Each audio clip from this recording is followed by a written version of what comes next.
All right, welcome back, everybody. Um, Today is Monday, so I have heavy pressing. Got some push press out of the rack. Um, However, I had recorded a couple days, my deadlift day and my strongman slash conditioning day. My Friday, it was a good video until I forgot to record my top set of squats, and then on my back downs, got a fire call, so had to cut that session mega short. I wanted to come back and finish it, but then I had an appointment and hockey and whatever else, so didn't happen. So then I moved some of my back accessories to the Saturday, and I don't know what was going on. I just didn't quite have the spark, the kick on Saturday.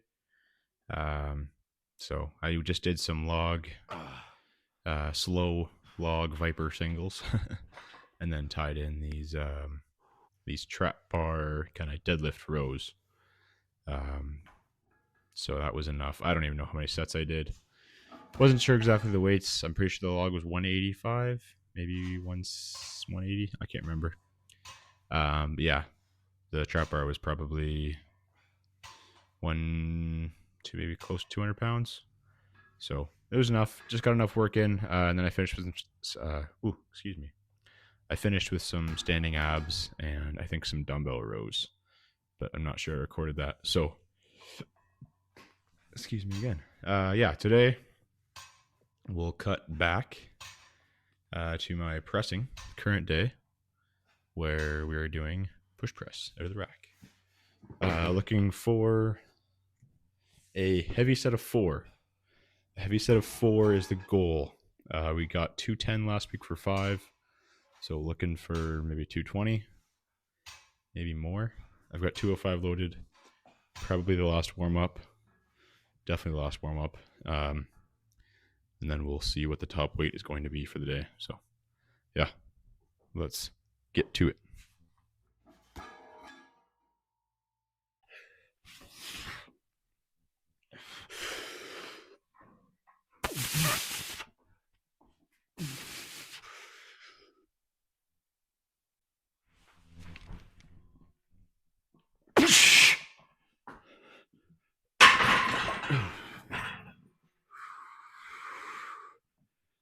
Feel pretty fast. Wasn't super tight in my lats and upper back, but I can change that really easily.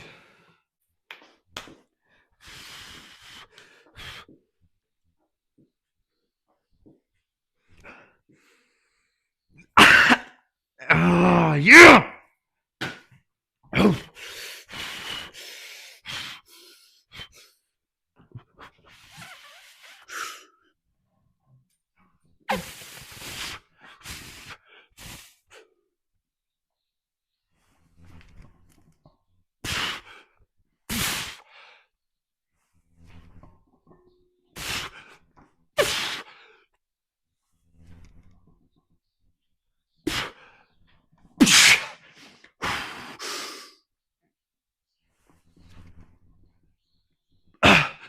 Yeah!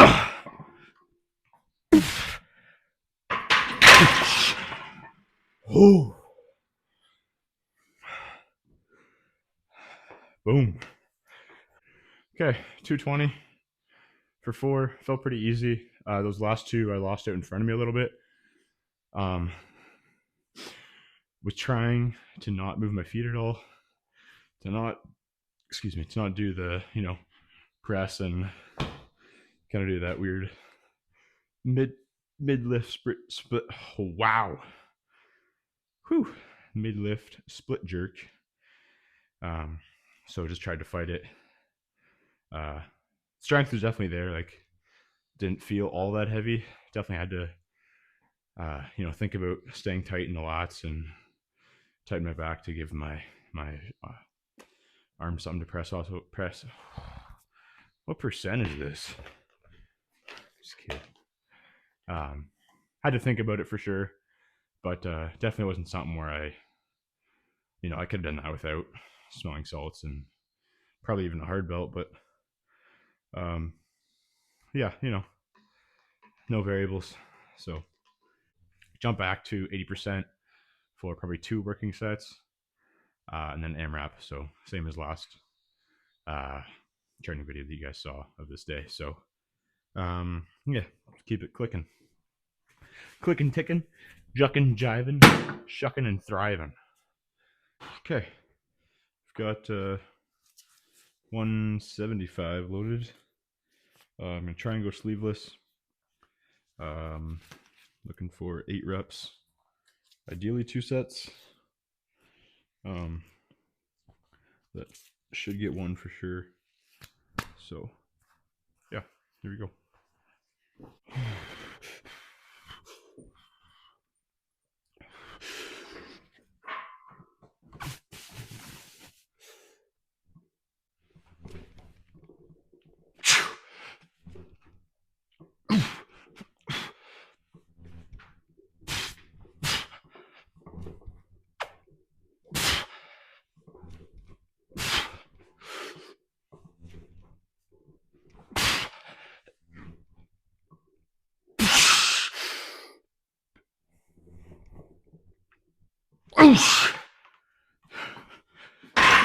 Fuck you. There we go.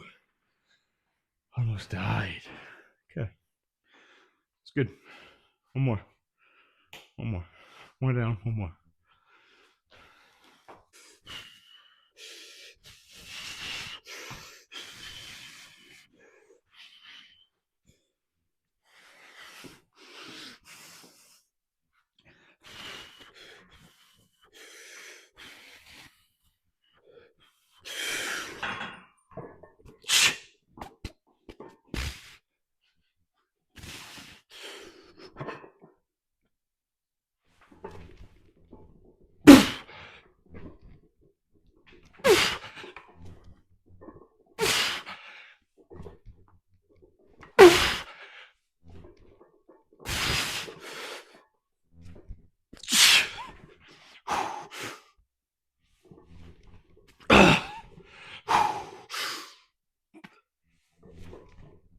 Oh.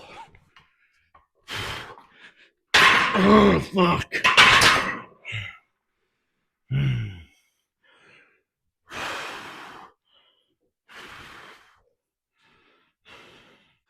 Biggest thing for me over the last maybe year has been trying to find what markers I need to hit to know that my like events are strong. But that kind of seems a little bit counterintuitive because I'm always training the events, you know.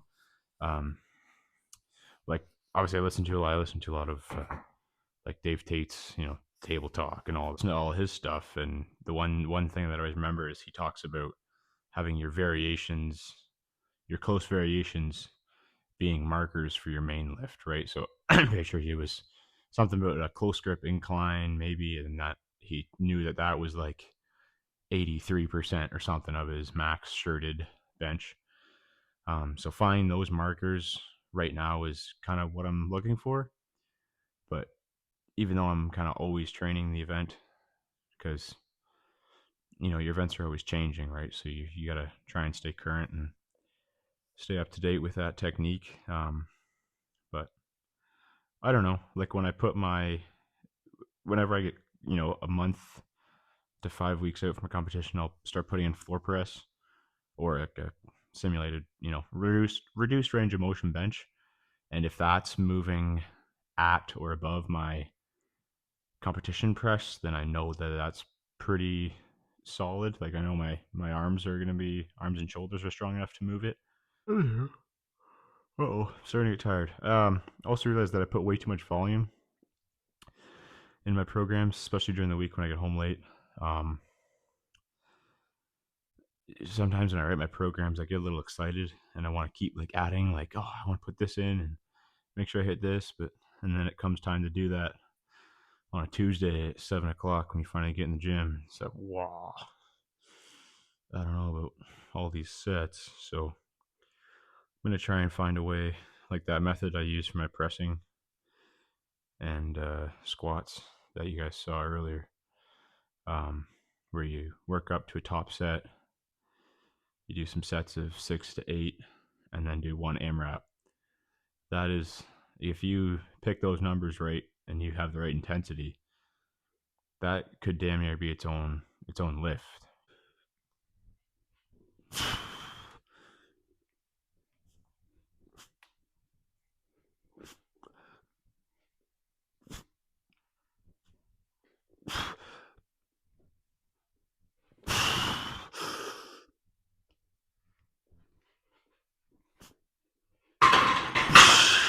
I want to talk about social media. I saw somebody post something about it and how everybody interprets it as detrimental when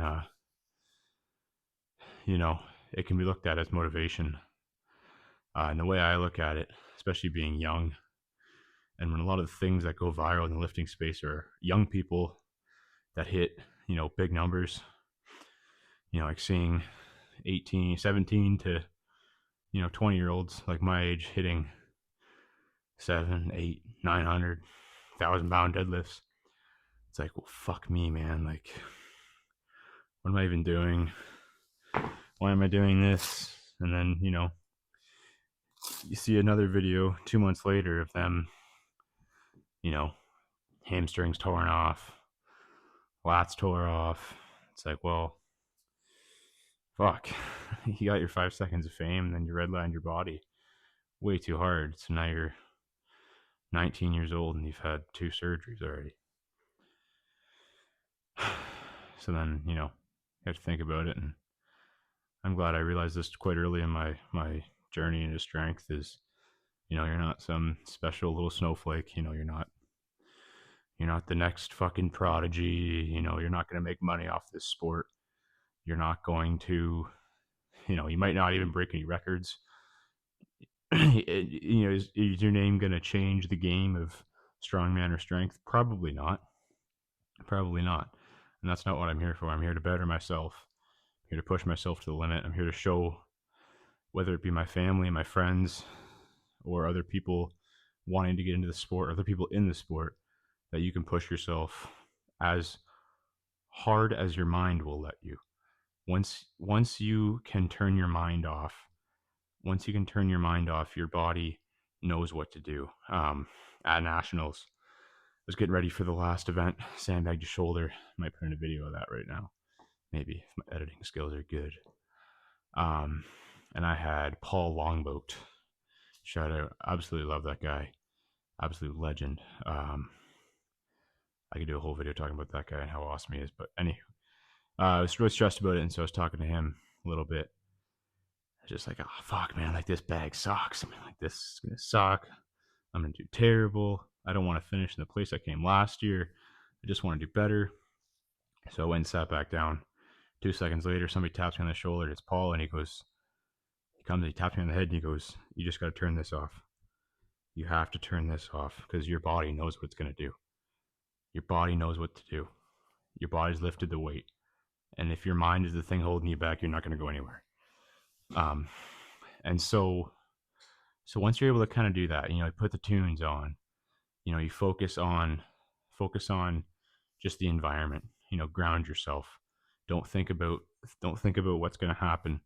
Don't think about, you can turn that visualization off for a second and just ground yourself. Okay, what am I doing? I'm sitting in this chair.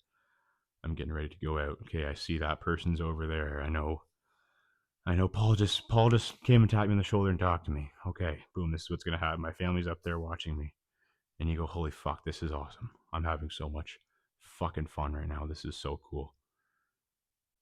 And then all you have to do is wait for your name to be called, and you go out and do it. I'm a big proponent, and I really believe in the visualization thing.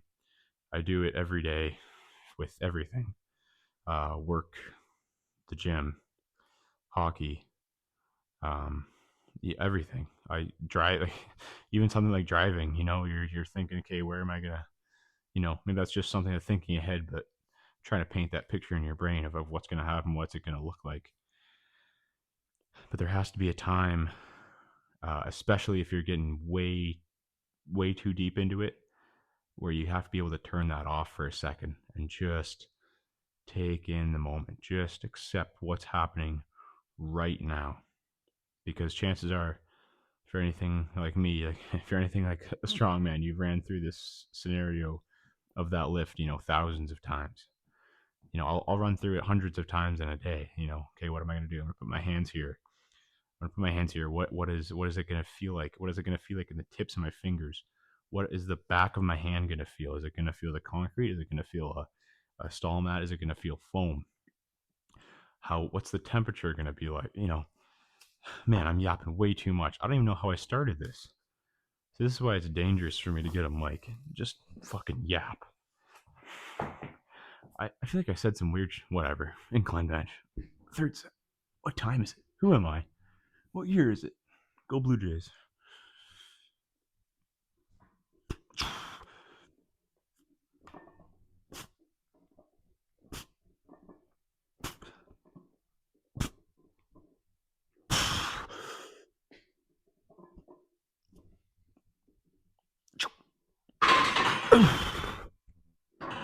Thought I missed my hook there.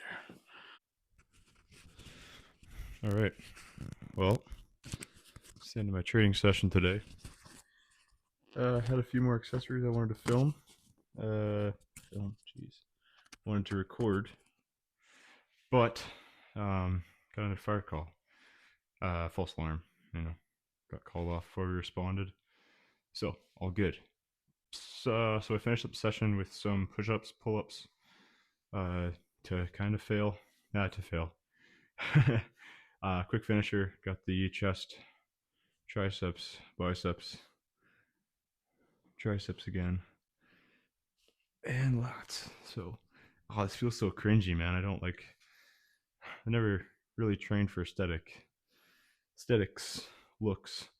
Not really wanting to show off my physique because there's not much to a physique of a physique.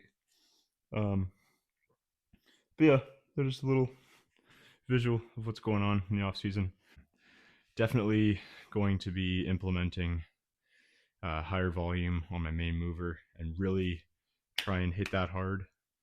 Um, and then the accessories I can kind of just not coast, but use them as more just pump movements, and then kind of have one main accessory that I'm pushing and kind of progressing. So we're gonna try that. Feeling good though, man. Feeling good. Not sure what I want to do next year for competing. Um, maybe, yeah, again, maybe come in as a 105 for a show. I don't know. I don't know, man. Having a lot of fun in this sport. This sport's awesome. If you're still watching, thank you. And yeah, I guess I'll see you guys next time. Sorry for the kind of weird training video again, but I don't know. Maybe you guys like it. Maybe you don't. I like it. These are the videos I want to watch. That's why I'm making YouTube videos. I want to make videos that I want to watch. Videos that I grew up. Videos that I got interested in the sport. So yeah, thanks.